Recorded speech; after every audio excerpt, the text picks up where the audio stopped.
infinite orbs of power, and unlimited devour. That's what this build is all about. It's your boy D2 Titans only, and this is the perfect build to get you started in Destiny 2's episode Heresy. The background gameplay you'll see is from Onslaught, where I'll show you just how many orbs of power and how much devour this setup can generate. Spoiler alert, it's a lot. This build starts off by synergizing the Void subclass with two items, the Mask of the Quiet One and the Buried Bloodline. Mask of the Quiet One has an armor perk called Dreaded Visage. Dreaded Visage is going to grant us 5% ability regeneration anytime we are damaged with a 1 second cooldown between activation. Mask of the Quiet One also grants us Devour anytime we get rapid final blows and final blows while critically wounded when a Void super is equipped. Now we are going to utilize this with the Buried Bloodline. The Buried Bloodline has two insane perks that synergize extremely well with the Mask of the Quiet One. These perks are Hungering Quarrel and Violent Reanimation. Hungering Quarrel double fires tracking bolts that do damage and leech health from targets, keeping us alive and in the fight longer, while Violent Reanimation grants us Devour anytime we get multiple final blows with this weapon.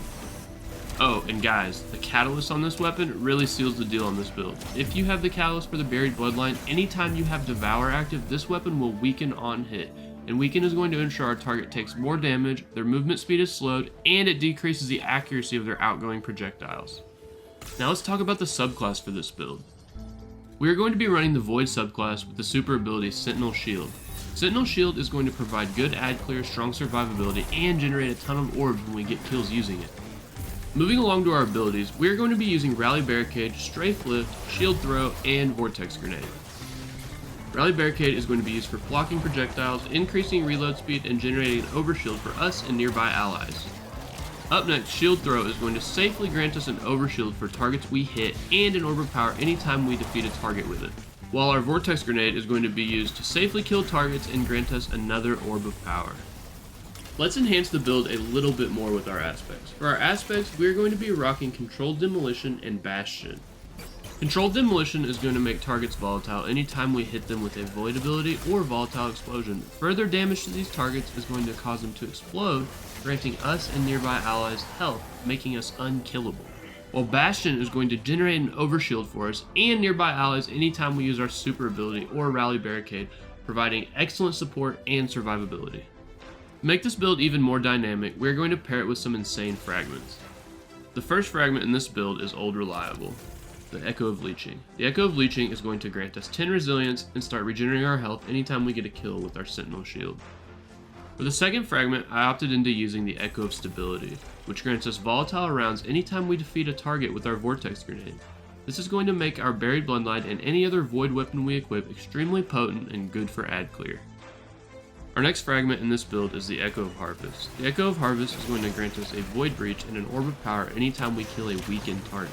And if you guys remember, we will be killing a ton of weakened enemies due to having Devour and using our Buried Bloodline, which weakens targets while we have Devour. So basically, we're going to generate an Orb and a Breach anytime we kill an enemy with our Buried Bloodline. And for the last fragment, we are going overkill on our Devour and using the Echo of Starvation. This allows us to have Devour anytime we pick up a Void Breach or an Orb of Power. On top of our unlimited Devour and infinite Orbs of Power, we are also going to have an absolutely insane amount of ability and super regen, and we don't even have armor or seasonal artifact mods equipped yet. Speaking of mods for our armor modifications, we're going to be using Special Ammo Finder, Heavy Ammo Finder, and Harmonic Siphon on our helmet. For our gauntlets, we are going to be using Double Heavy-Handed and Firepower to create Orbs of Power on melee and grenade final blows. The best resistant mods for whatever encounter you are on your chest piece. On our leg armor, we are going to be using Double Absolution to reduce all ability cooldown anytime we pick up an Orb of Power, and better already for health regeneration upon picking up an Orb of Power.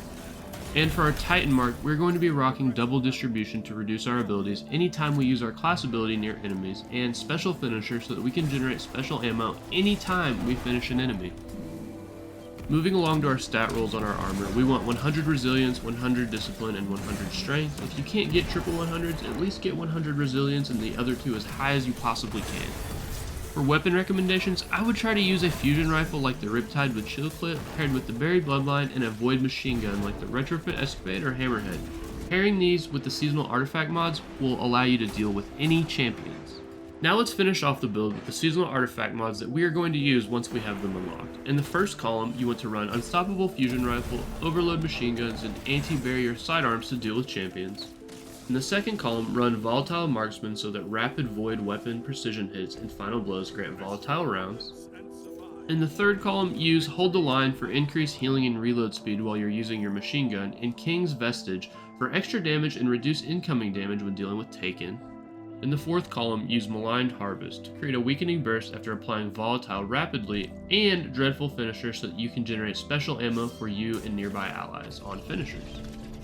And in the fifth and final column, use Heavy Ordnance Regeneration to gain increased melee and grenade regeneration when using a machine gun, and Void Flux, which applies Volatile to nearby targets anytime you defeat a weakened target with a Void weapon. This build is extremely durable and full of health regeneration, overshields, volatile explosions, and extreme ability regeneration. You can take it into any type of content and succeed without having to worry about dragging your fire team down. I think I took this into Onslaught and only got like 500 kills, but I had some really good teammates and I generated like 467 orbs, which is absolutely insane.